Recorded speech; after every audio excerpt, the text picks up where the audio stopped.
মোৰ নাম মনোজ। মই এজন সাধাৰণ মানুহ, যিয়ে জীৱনৰ উত্তম বছৰবোৰ কষ্ট কৰি কটাইছিলোঁ। মোৰ বয়সৰ এই পৰ্যায়ত যেতিয়া মই শান্তি আৰু আৰামৰ জীৱন যাপন কৰিব লাগিছিল, তেতিয়াই মোৰ জীৱনলৈ এটা ধুমুহা নামি আহিল। মোৰ 4টা সন্তানৰ 3টা পুত্ৰ আৰু এগৰাকী কন্যা। সিহঁতৰ ভাল লালন পালন আৰু সুখৰ বাবেই গোটেই জীৱন উপাৰ্জন কৰিছিলোঁ। কিন্তু সময়ৰ লগে লগে মই বুজিলোঁ যে হয়তো মোৰ লালন পালনত আৰু মৰমত ক'ৰবাত ভুল আছিল। মোৰ আটাইতকৈ ডাঙৰ অসুবিধাটো তেতিয়া আৰম্ভ হৈছিল যেতিয়া পত্নী নিৰ্মলাৰ মৃত্যু হৈছিল। মোৰ পত্নী নিৰ্মলাই মোৰ প্ৰতিটো খোজতে সমৰ্থন কৰি গৈছিল, যদিও তাই যোৱাৰ লগে লগে মোৰ গোটেই পৃথিৱীখন ধ্বংস হৈ গ'ল। নিৰ্মলা যোৱাৰ পিছত মোৰ ল'ৰা নবীনৰ লগত এটা দুৰ্ঘটনা সংঘটিত হয় আৰু সিও মোক এৰি এই পৃথিৱীখন এৰি থৈ গুচি যায়। তাৰ পত্নী সুমিত্ৰা এতিয়া বিধৱা হৈ পৰিল, সেয়েহে তাই মোৰ লগত থাকিবলৈ আহিছিল। তাৰ 2টা সৰু ল'ৰা ছোৱালী আছিল, নাম ৰাহুল আৰু অদিতি, যাৰ লালন পালন এতিয়া মোৰ দায়িত্ব হৈ পৰিছিল। সুমিত্ৰা আৰু তাইৰ ল'ৰা ছোৱালীৰ যত্ন ল'বলৈ ধৰিলোঁ। সিহঁতৰ প্ৰতি মোৰ মাথো সহানুভূতি আছিল, কাৰণ সুমিত্ৰা এতিয়া একেবাৰে অকলশৰীয়া হৈ পৰিছিল। তাই সাহসেৰে এতিয়া যুঁজি আছিল। মই তাইক আৰু তাইৰ সন্তানক হেৰুৱাই পেলোৱা সকলো সুবিধা আৰু সহায় দিবলৈ বিচাৰিছিলোঁ, কিন্তু মোৰ আন 2জনী বোৱাৰী বন্দনা আৰু পল্লৱীয়ে এইটো একেবাৰে ভাল পোৱা নাছিল। সিহঁতে ভাবিছিল যে মই মোৰ অৱসৰ ধন সুমিত্ৰা আৰু তাইৰ সন্তানৰ বাবে খৰচ কৰিম, আৰু সিহঁতৰ স্বামী সুমিত আৰু পংকজে একোৱেই নাপাব। সিহঁতৰ চকু সদায় সুমিত্ৰাৰ ওপৰতে আছিল, আৰু যিমান পাৰি সকলো প্ৰকাৰে তাইৰ বাবে সমস্যাৰ সৃষ্টি কৰিবলৈ চেষ্টা কৰি গৈছিল। সুমিত্ৰা যি আগৰে পৰাই দুখী আছিল। ইতিমধ্যে নিজৰ দুখত নিমগ্ন হৈ পৰা সুমিত্ৰাই জায়েকহঁতৰ কথা আৰু আচৰণত আৰু অধিক বিচলিত হৈ পৰিছিল। মোৰ পত্নীৰ মৃত্যুৰ পিছত সুমিত্ৰাই মোৰ বিশেষ যত্ন ল'বলৈ আৰম্ভ কৰিলে। মোৰ খাদ্যৰ পৰা আৰম্ভ কৰি মোৰ ঔষধলৈকে সকলো যত্ন এতিয়া তাই লৈছিল। এতিয়া তাই সদায় নিজৰ ছোৱালীৰ দৰে মোক শুশ্ৰূষা কৰি গৈছিল, আৰু তাই লাহে লাহে মোৰ হৃদয়ত নিজৰ বাবে এক বিশেষ স্থান গঢ়ি তুলিছিল। মই তাইৰ ল'ৰা ছোৱালীৰ বাবে খেলাৰ সামগ্ৰী আৰু কাপোৰ কিনি দিওঁ, যাতে সিহঁতে বহুত সুখী হয়। কিন্তু ঘৰৰ বাকী মানুহবোৰে মোৰ কামটো একেবাৰে ভাল পোৱা নাছিল। মোৰ বাকী কেইজনী বোৱাৰীয়ে প্ৰায় উল্লেখ কৰিছিল যে মই মোৰ সঞ্চিত সকলো ধন কিয় সুমিত্ৰা আৰু তাইৰ সন্তানৰ বাবে খৰচ কৰিছোঁ। সিহঁতে এতিয়া ভাবিছিল যে সিহঁতৰ বাবে একোৱেই নাথাকিব বুলি। মই 2জনী বোৱাৰীক বহুবাৰ বুজাবলৈ চেষ্টা কৰিলোঁ যে সিহঁতে ভবাৰ দৰে একো নহয়, কিন্তু সিহঁতৰ কথাই মোৰ ল'ৰা 2টাকো মোৰ বিৰুদ্ধে উচটনি দিবলৈ ধৰিল। সুমিত আৰু পংকজে মোৰ পৰা আঁতৰি আহিছিল, আৰু এতিয়া মোক সন্দেহ কৰিবলৈ ধৰিলে। তেওঁলোকৰ পত্নীসকলে মগজুত মোৰ বিৰুদ্ধে বেয়া ভাৱ ভৰাই দিছিল। এদিন ৰাতি মই মোৰ সমস্যাৰ কথা ভাবি বহি থাকোঁতে হঠাৎ দুৱাৰখন খোল খালে, আৰু সুমিত্ৰা মোৰ ভিতৰলৈ সোমাই আহিল। মই এতিয়া কিবা এটা কোৱাৰ আগতে তাই মোৰ ফালে আগবাঢ়ি আহি ক'লে, দেউতা, মই জানো যে আপুনি বৰ্তমান কিটো অৱস্থাৰ মাজেৰে পাৰ হৈছে, কিন্তু একেবাৰে আপুনি চিন্তা নকৰিব। মই আপোনাৰ লগত সদায় আছোঁ আৰু ভৱিষ্যতেও থাকিম। বোৱাৰীৰ মুখৰ পৰা এইটো কথা শুনি এতিয়া মোৰ মনটো অলপ পাতল যেন লাগিছিল, যেন এটা অতি গধুৰ বোজা আঁতৰ হ'ল। সেই ৰাতিটোৱে মোৰ জীৱনলৈ এক নতুন দিশ কঢ়িয়াই লৈ আনিলে। সুমিত্ৰাই মোক সোঁৱৰাই দিলে যে জীৱনটো এতিয়াও শেষ হোৱা নাই, আৰু আমাৰ জীয়াই থাকিবলৈ এতিয়াও বহুত সময় বাকী আছে। মোৰ ঘৰত সুমিত্ৰা থকাটো মোৰ ল'ৰা বোৱাৰীৰ বাবে সদায় এটা ডাঙৰ বোজা হৈ আহিছিল। সুমিত আৰু পংকজৰ মাজত সুমিত্ৰাৰ লগত এক অদ্ভুত শত্ৰুতা গঢ় লৈ উঠিছিল। তাইৰ প্ৰতিটো কামতে দুখ বিচাৰিছিল, তাইৰ সন্তানক গালি পাৰিছিল আৰু প্ৰায় সিহঁতৰ বিৰুদ্ধে কথা কৈছিল। এদিন মই মোৰ ঘৰৰ চোতালত বহি আছিলোঁ, যেতিয়া মোৰ ল'ৰাহঁতে নিজৰ মাজতে মনে মনে কথা পতা শুনিলোঁ। সুমিত্ৰাক এতিয়া এইখন ঘৰৰ পৰা কেনেকৈ বাহিৰ কৰি দিব পাৰি তাৰ পৰিকল্পনা চলিবলৈ ধৰিলে। প্ৰতিটো কথাতে খং উঠা সুমিতে ক'লে, আমি এই মহিলাগৰাকীক অতি সোনকালে ইয়াৰ পৰা আঁতৰ কৰিব লাগিব। তাইৰ বাবে এতিয়া দেউতাৰ সকলো পইচা খৰচ হৈছে, আৰু তাইৰ সন্তানে সুখেৰে জীৱন নিৰ্বাহ কৰিছে। যদি আমি একো নকৰোঁ তেন্তে আমাৰ ভাগত একোৱেই নাথাকিব। পংকজে তেতিয়া তাৰ কথাত সন্মতি দি ক'লে, আপুনি ঠিকেই কৈছে দাদা। এইগৰাকী মহিলা যদি ইয়াত থাকে তেনেহ'লে দেউতাই আমাক একোৱেই নিদিয়ে। সেইবাবে আমি তাইক এইখন ঘৰৰ পৰা অতি সোনকালে উলিয়াই দিয়াৰ কিবা এটা ব্যৱস্থা কৰিব লাগিব। পংকজে ক'বলৈ ধৰিলে, আমি কিবা এটা বুদ্ধি সাজিব লাগিব, যাৰ দ্বাৰা সুমিত্ৰা নিজেই এই ঘৰৰ পৰা ওলাই যাবলৈ বাধ্য হৈ পৰিব। এতিয়া এই সকলোবোৰ শুনি মোৰ মনটো বহুত দুখত ভাগি পৰিছিল। মোৰ নিজৰ পুত্ৰই মোৰ বিৰুদ্ধে ষড়যন্ত্ৰ কৰিছিল, আৰু তাৰ কাৰণ আছিল এই বেচেৰী বিধৱা ছোৱালীজনী, যি নিজেই ইমান বিপদত পৰিছিল। মই জানিছিলোঁ যে সুমিত্ৰাক যদি এইখন ঘৰৰ পৰা বাহিৰ কৰি দিয়া হয়, তেন্তে তাইৰ আন কোনো আশ্ৰয় স্থানেই নাথাকিব, কাৰণ তাইৰ মাক দেউতাকো এইখন পৃথিৱীৰ পৰা ইতিমধ্যে বিদায় মাগিছে। তাই মোৰ স্বৰ্গীয় পুত্ৰৰ একমাত্ৰ চিন আছিল। মই সিদ্ধান্ত লৈছিলোঁ যে সুমিত্ৰাৰ বাবে সম্ভৱপৰ প্ৰতিটো পদক্ষেপ ল'ম। মই মোৰ ল'ৰাকেইটাক মোৰ কোঠালৈ মাতিলোঁ আৰু সিহঁতৰ লগত মুকলিকৈ কথা পাতিলোঁ। মই তেতিয়া সিহঁতক ক'লোঁ যে এই সকলোবিলাক কৰি তোমালোকে কি পাম বুলি ভাবিছা? তেতিয়া সুমিতে খঙেৰে উত্তৰ দিলে, দেউতা, আপুনি আমাৰ কথা একেবাৰে চিন্তা নকৰে। আপোনাৰ সকলো মনোযোগ সুমিত্ৰা আৰু তাইৰ ল'ৰা ছোৱালীকেইটাৰ ওপৰতহে, কাৰণ আমিও জীৱনটো ভালকৈ কটাব লাগিব। যদিহে সকলো টকা সুমিত্ৰাৰ বাবে খৰচ কৰা হয়, তেন্তে আমাৰ বাবেনো কি বাকী থাকিবগৈ? মই তেতিয়া সুমিতক সুধিলোঁ, তোমালোকে বুজিব লাগে যে সুমিত্ৰাৰ এইখন পৃথিৱীত কোনোৱেই নাই। তাই তোমাৰ ভাইৰ পত্নী নহয় নেকি? মই যদি তাইৰ আৰু নাতি দুটাৰ যত্ন নলওঁ, তেন্তে এই বেচেৰী ছোৱালীজনী কলৈ যাব? তোমালোকে তাইক আৰু তাইৰ সন্তানৰ লগত যি কৰি আছা সেয়া ভুল কৰি আছা। পংকজে লগে লগে হস্তক্ষেপ কৰি ক'লে, দেউতা, আমি উপলব্ধি কৰিছোঁ সুমিত্ৰা ইমান ভাল নহয়, কিন্তু আপুনিও আমাক আওকাণ কৰা উচিত নহয়। আমি হৈছোঁ আপোনাৰ ল'ৰা, আৰু আপোনাৰ টকা পইচাৰ ওপৰত আমাৰো অধিকাৰ আছে। পংকজৰ কথা শুনি মই দীঘলকৈ এটা উশাহ লৈ ক'লোঁ, তোমালোক মোৰ ল'ৰা আৰু মই তোমালোকক সকলোকে সমানে ভাল পাওঁ। কিন্তু সুমিত্ৰাক এইখন ঘৰৰ পৰা যাবলৈ দিয়া নহ'ব। তাইৰ বাবে এই ঘৰটোৱে শেষ সহায়। যদি মোৰ সিদ্ধান্তত তোমালোকৰ কোনো আপত্তি আছে, তেন্তে তোমালোকে নিজৰ বাবে আন এটা পথ বাছি লোৱা, কিন্তু সুমিত্ৰা মোৰ লগত এই ঘৰত থাকিব। মোৰ এই সিদ্ধান্তৰ বাবে ঘৰৰ পৰিৱেশ আৰু অধিক উত্তেজিত হৈ পৰিছিল। খং এতিয়া পুত্ৰ বোৱাৰীৰ মুখত স্পষ্টকৈ দেখা গ'ল। প্ৰতিদিনে কোনোবা নহয় কোনোবা বিষয়ক লৈ ঘৰত কাজিয়াৰ সৃষ্টি হ'বলৈ ধৰিলে। কেতিয়াবা কেতিয়াবা ডিনাৰ টেবুলত সৰু সৰু কথাত ঠাট্টা মস্কৰা কৰা হৈছিল। কেতিয়াবা কেতিয়াবা কোনো অজুহাতত সুমিত্ৰাক অপমান কৰাৰ চেষ্টা কৰা হৈছিল। এইটো পৰিৱেশত অত্যাধিক মানসিক চাপৰ বলি হৈছিল সুমিত্ৰা। তাই এতিয়া বাৰে বাৰে নিজৰ সন্তানৰ ফালে আৰু তাৰ পিছত মোৰ ফালে চাবলৈ ধৰিছিল, আৰু তাইৰ চকুত এটা অজান আকাংক্ষাই প্ৰতিফলন ঘটিছিল। কিন্তু তাই আৰু তাইৰ সন্তানৰ বাবে মই নিজকে দিয়া প্ৰতিশ্ৰুতি পূৰণ কৰিবলৈ মই দৃঢ় প্ৰতিজ্ঞ আছিলোঁ। এদিন ঘৰৰ পৰিৱেশটো অত্যন্ত বেয়া হৈ পৰাত পংকজে চোকাহুৰত সুমিত্ৰাক ক'লে যে তুমি ইয়াৰ পৰা আঁতৰি নোযোৱা কিয়? তোমাৰ এইখন ঘৰত কোনো স্থান নাই। কথাটো শুনি সুমিত্ৰাৰ মুখখন এতিয়া দুখী হৈ পৰিছিল আৰু চকুত চকুলো ওলাই আহিছিল। এই সকলোবোৰ সহ্য কৰিব নোৱাৰি মই পংকজক কঠোৰভাৱে ক'লোঁ, এইটো কি আজে বাজে কথা বকি আছ? সুমিত্ৰাৰ লগত এনেকৈ কথা পতাৰ সাহস কেনেকৈ পালি? তাই মোৰ বোৱাৰী আৰু লগতে এইখন ঘৰৰ এটা অংশ, ঠিক তোমালোকৰ দৰে, আৰু তাই সদায় ইয়াতে থাকিব। মোৰ বক্তব্যত পংকজ একেবাৰে নিমাত হৈ পৰিল, কিন্তু তাৰ চকুত খং তেতিয়াও স্পষ্টকৈ দেখা গ'ল। ঘৰৰ পৰিস্থিতি দিনক দিনে বেয়া ফাললৈ গতি কৰিছিল, কিন্তু মই সিদ্ধান্ত লৈছিলোঁ যে যিয়েই নহওক মই সুমিত্ৰা আৰু তাইৰ সন্তানক কেতিয়াও এৰি নাযাওঁ। এতিয়া এনেকৈ প্ৰতিদিনে সুমিত্ৰাই সমস্যাৰ সন্মুখীন হৈ আহিবলগীয়া হৈছিল। মোৰ পু বোৱাৰীৰ কথা আৰু আচৰণে সুমিত্ৰাৰ ওপৰত গভীৰ প্ৰভাৱ পেলাইছিল। এই সকলোবোৰ পৰিস্থিতিৰ সন্মুখীন হ'ল, তথাপিও তাই সাহসেৰে আছিল, কিন্তু এতিয়া তাই লাহে লাহে দুৰ্বল হৈ আহিবলৈ ধৰিছিল। এদিন ব্ৰেকফাষ্টৰ সময়ত ডাঙৰ বোৱাৰীৰ কঠোৰ কথাৰ মুখামুখি হ'লত সুমিত্ৰা মনে মনে উঠি নিজৰ কোঠালৈ গুচি গ'ল। ইতিমধ্যে তাইৰ স্বাস্থ্যৰ অৱস্থা বেয়া আছিল, আৰু এই অহৰহ ঠাট্টা মস্কৰাবোৰে তাইৰ স্বাস্থ্যৰ অধিক অৱনতি ঘটাবলৈ বাধ্য কৰাইছিল। সন্ধিয়ালৈকে তাইৰ অৱস্থা যথেষ্ট বেয়া হ'ল। তীব্ৰ জ্বৰ আৰু দুৰ্বলতাৰ বলি হৈ পৰিছে তাই। লগে লগে মই তাইক হস্পিটেললৈ লৈ যোৱাৰ সিদ্ধান্ত ল'লোঁ। চিকিৎসালয়ৰ চিকিৎসকে জনাইছে যে সুমিত্ৰাৰ অৱস্থাটো অতি সংকটজনক আৰু তাইক সম্পূৰ্ণ জিৰণি লোৱাৰ প্ৰয়োজন আছে। মোৰ নাতি দুয়োটাই ইতিমধ্যে দেউতাকক হেৰুৱাইছিল। যদি এতিয়া সিহঁতৰ মাকৰ কিবা এটা হয়, সিহঁতৰ কি গতি হ'ব? গতিকে লগে লগে মই তাইৰ যত্ন লোৱাৰ ব্যৱস্থা কৰিলোঁ। দিন ৰাতি হস্পিটেলত তাইৰ লগতে থাকিবলৈ ধৰিলোঁ। তাইৰ ঔষধ আৰু খাদ্যৰ ব্যৱস্থা কৰিবলৈ লৈছিলোঁ। অৱশেষত মোৰ প্ৰাৰ্থনাই ফল দিলে, আৰু কেইদিনমানৰ ভিতৰতে সুমিত্ৰাৰ অৱস্থাটো ভাল হ'বলৈ ধৰিছিল। সুমিত্ৰাক ঘৰলৈ উভতাই লৈ অনাৰ সময়ত তাই বৰ দুৰ্বল আছিল। তাইৰ অৱস্থা এনেকুৱা আছিল যে বিচনাৰ পৰা উঠিব পৰা নাছিল। তাইৰ কোঠাটোত সৰু বিচনা এখন থৈ তাইৰ বিচনাৰ কাষত বহি তাইৰ যত্ন ল'বলৈ ধৰিলোঁ। মই নিজেই তাইক খুৱাইছিলোঁ, ঔষধ দিছিলোঁ আৰু গোটেই ৰাতিটো তাইৰ যত্ন লৈছিলোঁ। মোৰ সেৱা মনোভাৱ আৰু যত্নই তাইক কঠিন সময়ত প্ৰয়োজনীয় সহায় কৰিছিল।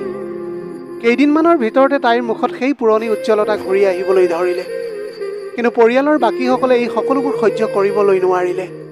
সুমিতৰ পত্নী বন্দনাই সদায় সুযোগৰ সন্ধানত আছিল। মোৰ আৰু সুমিত্ৰাৰ তথ্য তাইৰ ফোনত আবদ্ধ কৰিলে। সেই সকলোবোৰ মুহূৰ্ত যেতিয়া কোঠাটোৰ ভিতৰত মই তাইৰ ভাল যত্ন লৈ থাকোঁতে তাই মনে মনে ভিডিঅ' বনাই আছিল আৰু পিছত নিজৰ স্বামীসকলৰ লগত শ্বেয়াৰ কৰিছিল। মোৰ দুয়োজনী বোৱাৰীয়ে ইজনী সিজনীৰ লগত বহুত মিল আছিল। সিহঁতে য'ত পৰোনাস্তি চেষ্টা কৰি আছিল কেনেবাকৈ সুমিত্ৰাক এইখন ঘৰৰ পৰা বাহিৰ কৰি এই ঘৰৰ গৰাকী হ'বলৈ। সেইবাবে তাই ভুৱা প্ৰমাণ সংগ্ৰহ কৰিছিল, যাতে সুমিত্ৰাই নিজেই ঘৰৰ পৰা ওলাই যাবলৈ বাধ্য হয়। এদিন মই কোঠাটোত বহি বাতৰি কাকত পঢ়ি থাকোঁতে সুমিত আৰু পংকজে মোৰ সন্মুখলৈ আহি ক'লে, দেউতা, আমি আৰু আপোনাৰ এই কামবোৰ সহ্য কৰিবলৈ নোৱাৰোঁ। সকলো আমাৰ সহনশীলতাৰ বাহিৰলৈ গৈছে।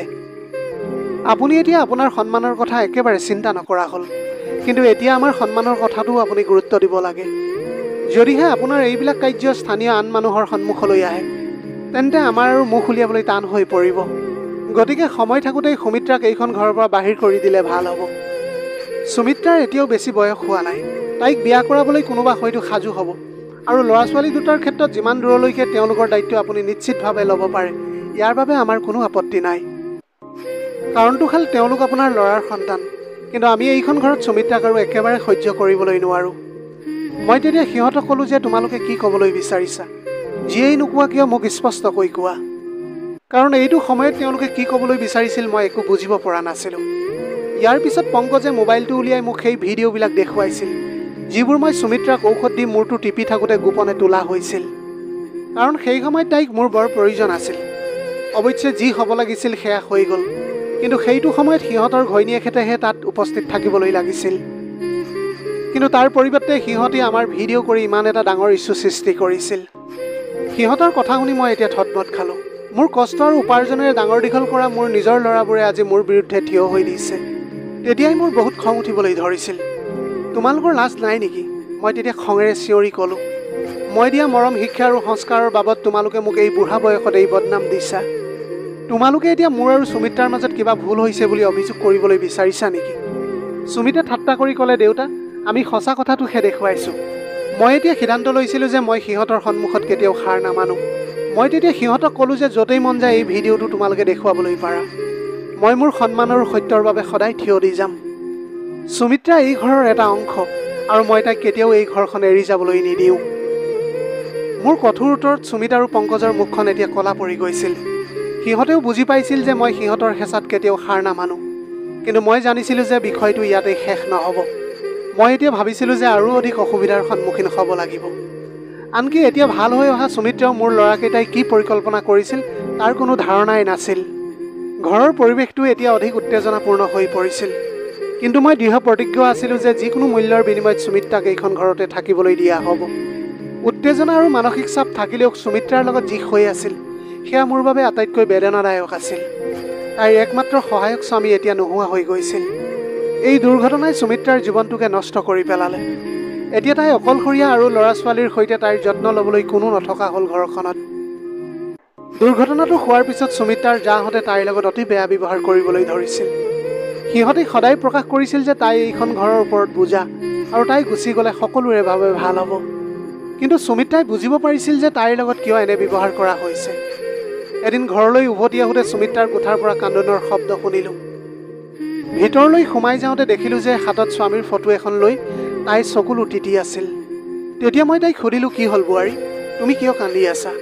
সুমিত্ৰাই মোৰ ফালে কৰুণ দৃষ্টিৰে চাবলৈ ধৰিছিল। দেউতা, মোৰ আৰু এই দুৰ্ঘটনাটো একেবাৰে দুৰ্ঘটনা হোৱা যেন লগা নাছিল। তাইৰ কথা শুনি মোৰ হৃদয়খন এতিয়া কঁপি উঠিছিল।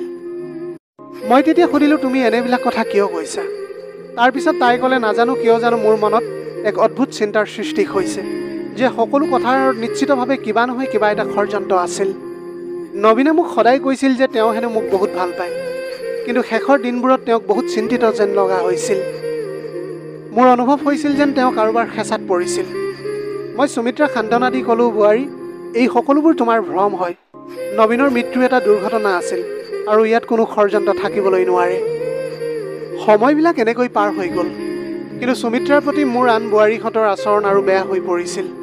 প্ৰতিদিনে তাইক ঠাট্টা কৰি ঘৰৰ পৰা ওলাই যাবলৈ কোৱা হৈছিল। কিন্তু এই সকলোবোৰৰ আঁৰত আছিল আন এক ভয়ংকৰ পৰিকল্পনা, যিটো ধাৰণা কাৰোৰেই নাছিল। সুমিত্ৰাৰ লগত মোৰ আন বোৱাৰীহঁতৰ একমাত্ৰ উদ্দেশ্য আছিল যে তাইক ঘৰৰ পৰা বাহিৰলৈ উলিয়াই এই ঘৰৰ সম্পত্তি আৰু মোৰ অৱসৰৰ সকলো পইচা সিহঁতৰ নাম কৰি লয়।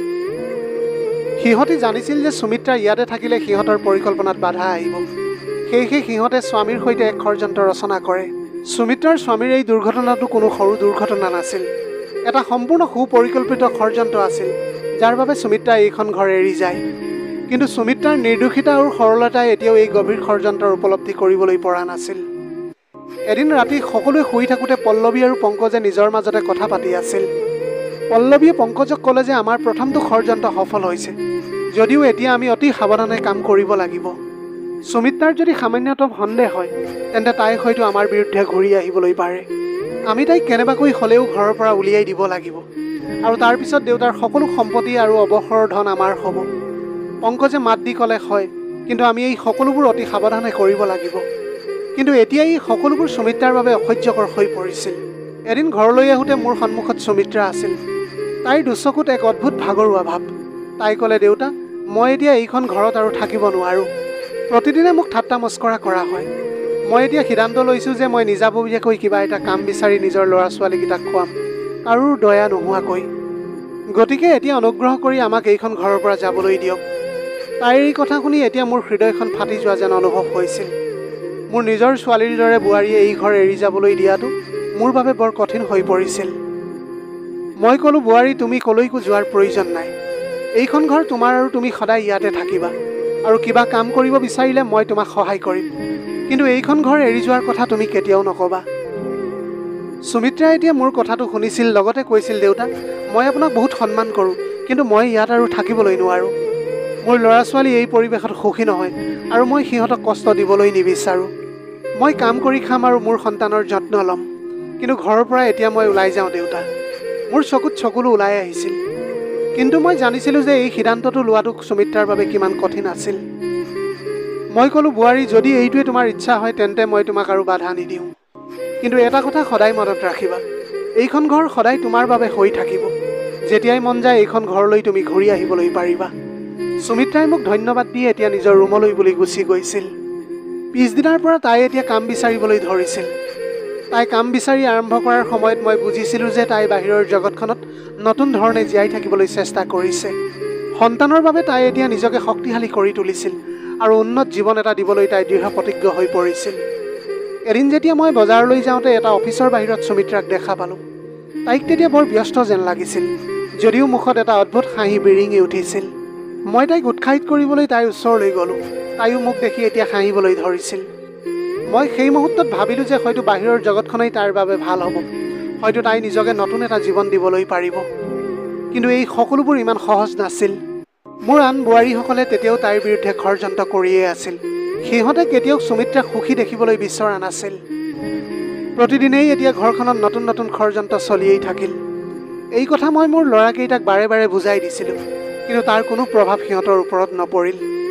মানুহে কথা বনাইছিল, কিছুমানে মোৰ ল'ৰা ছোৱালীৰ বিষয়ে আৰু কিছুমানে সুমিত্ৰাৰ বিষয়ে ক'বলৈ ধৰিছিল। মই প্ৰতিদিনে এইবোৰ কথাৰ মাজেৰে এতিয়া পাৰ হৈ যাবলৈ ধৰিছিলোঁ, কিন্তু মই জানিছিলোঁ যে সত্য সদায় জয় আৰু মই মোৰ স্থিতিত সদায় অটল হৈ থাকিবলৈ ধৰিলোঁ।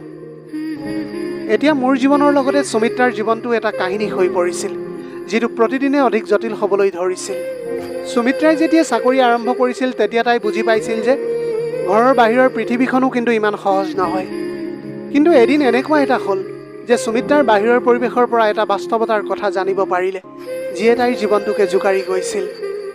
অফিচত কাম কৰি থাকোঁতে সুমিত্ৰাই সহকৰ্মী কেইজনমানৰ লগত দুপৰীয়া আহাৰ খাই থাকোঁতে কিবা এটা কথা শুনিবলৈ পালে। তাইৰ লগত কাম কৰা এগৰাকী মহিলাই তাইক স্বামীৰ দুৰ্ঘটনাৰ বিষয়ে সুধিছিল। সুমিত্ৰাই দুখৰ সুৰত ক'লে যে মোৰ স্বামীৰ মৃত্যু হৈছিল আৰু এই সকলোবোৰ অতি হঠাতে হৈ গৈছিল। আজিলৈকে এই বাস্তৱতাক স্বীকাৰ কৰি ল'বলৈ পৰা নাই মই। তাৰপিছত ক'লে যে সুমিত্ৰা, মই কিছুমান মানুহৰ পৰা শুনিছিলোঁ যে এই দুৰ্ঘটনাটো নিজে নিজে হোৱা নাছিল। হয়তো আপোনাৰ স্বামীৰ মৃত্যুৰ আঁৰত কিবা এটা ষড়যন্ত্ৰ নিহিত হৈ আছে। এইটো কথা শুনি এতিয়া সুমিত্ৰা থতমত খাই গৈছিল। তাই আচৰিত হৈ সুধিলে যে তুমি কি ক'বলৈ ওলাইছা? মহিলাগৰাকীয়ে আৰু ক'লে যে মই নিজে একো দেখা নাই, কিন্তু কিছুমানে কৈছিল যে আপোনাৰ স্বামীৰ লগত যিটো হৈছে সেইটো এটা ষড়যন্ত্ৰহে। হয়তো আপুনি এই বিষয়ে অনুসন্ধান কৰাটো উচিত আছিল।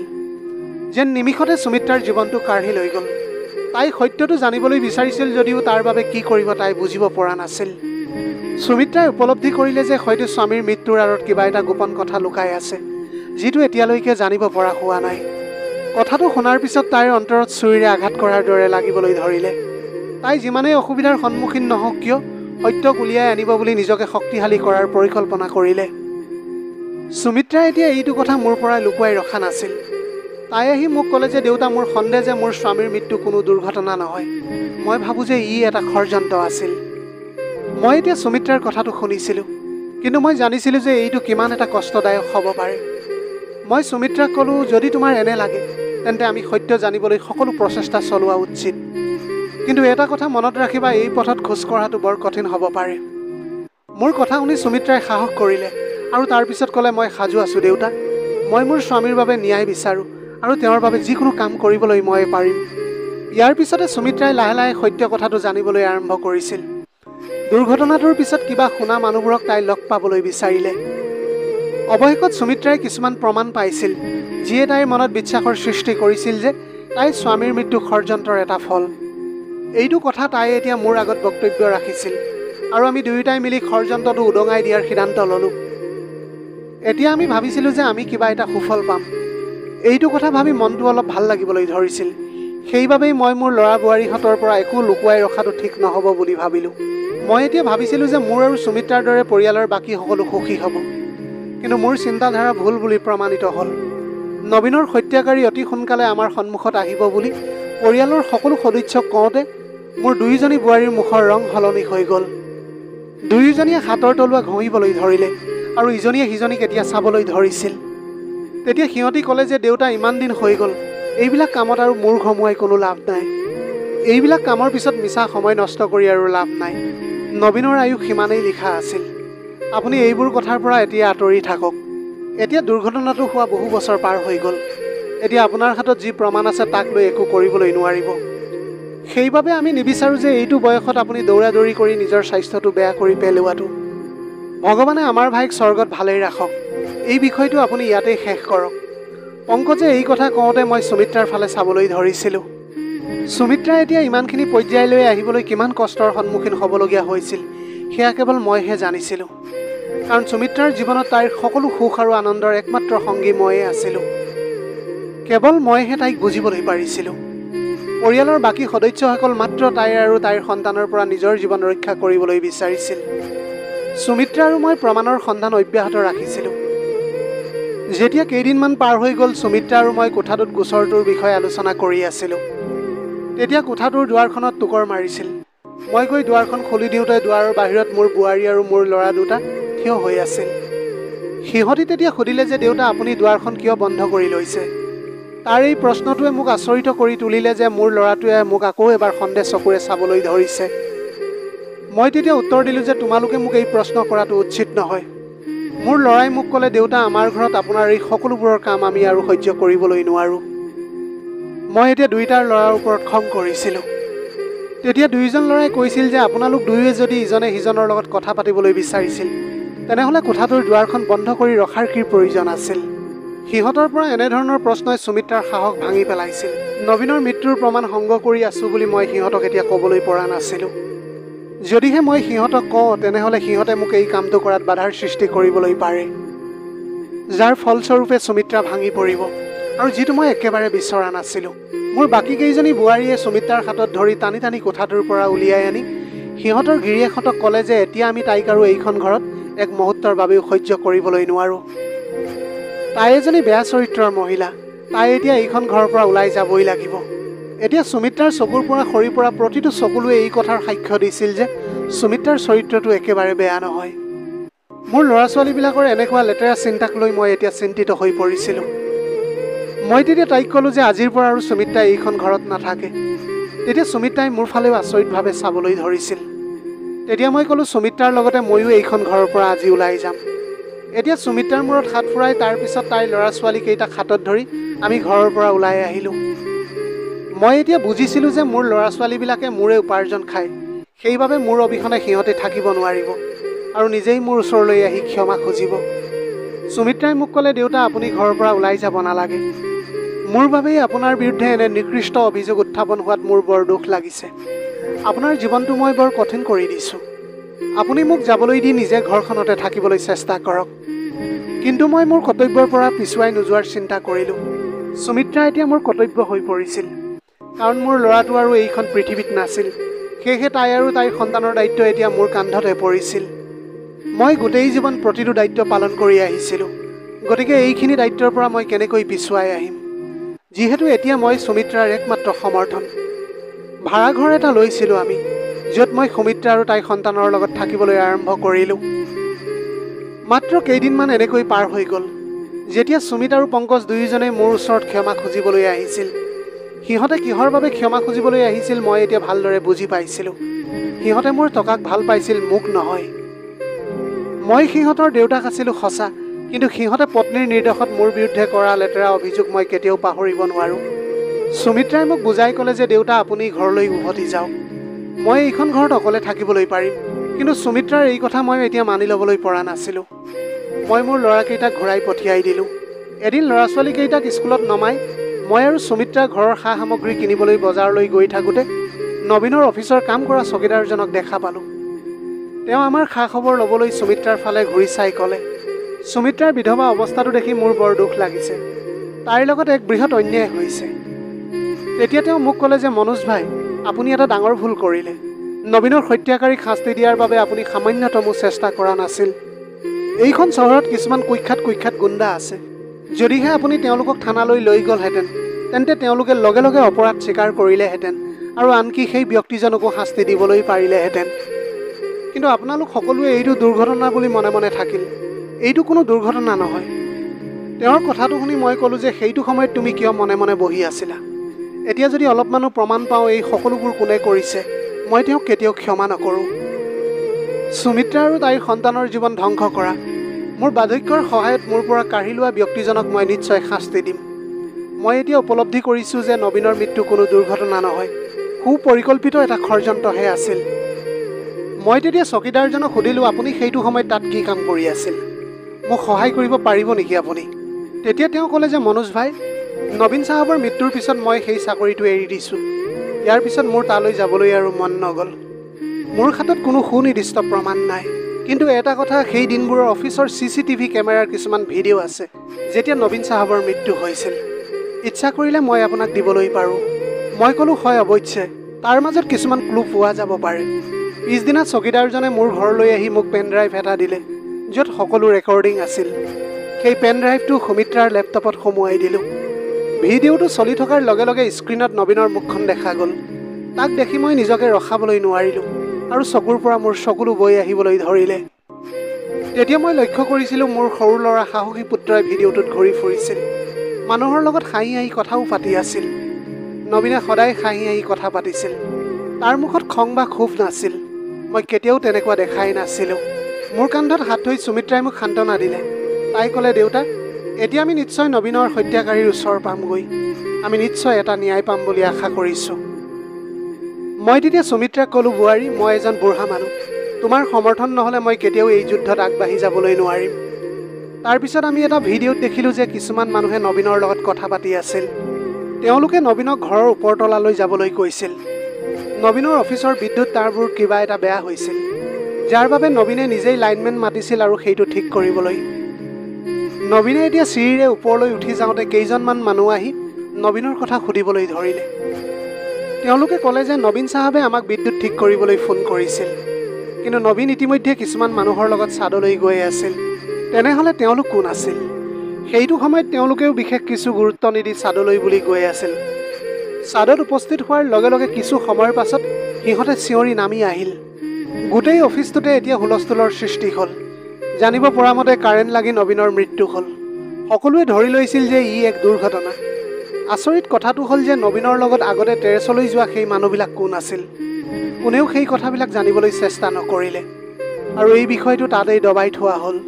যদিও সেইসকল লোকৰ মুখখন ভিডিঅ'টোত স্পষ্টকৈ দেখা গৈছিল। মই গৈ সেই ভিডিঅ'টো পুলিচৰ আগত উপস্থাপন কৰিলোঁ। সেই গুণ্ডাবোৰ চহৰৰ বিখ্যাত গুণ্ডা হোৱাৰ বাবেই আৰক্ষীয়ে নিজেই ধৰিলে সিহঁতক। সিহঁতে তেতিয়া স্বীকাৰ কৰি কয় যে এই কামটো টকাৰ বিনিময়ত কৰিছে। যেতিয়া গম পোৱা গ'ল যে টকা দি মোৰ ল'ৰাটোক হত্যা কৰা হৈছিল, তেতিয়া মোৰ ভৰিৰ তলৰ মাটি পিছলি যোৱা যেন অনুভৱ হৈ গৈছিল। সেই টকা নবীনক হত্যাৰ বিনিময়ত মোৰ দুজনী বোৱাৰীয়ে দিছিল। মোৰ বোৱাৰীহঁতৰ আমাৰ লগত যে ইমান এটা ডাঙৰ শত্ৰুতা থাকিব পাৰিব বুলি মই বিশ্বাসেই কৰিব পৰা নাছিলোঁ। এই সকলোবোৰ সত্য মই মোৰ ল'ৰা দুটা সুমিত আৰু পংকজক ক'লোঁ। তেওঁলোকে নিজৰ পত্নীক বিবাহ বিচ্ছেদ কৰাৰ সিদ্ধান্ত লৈছিল।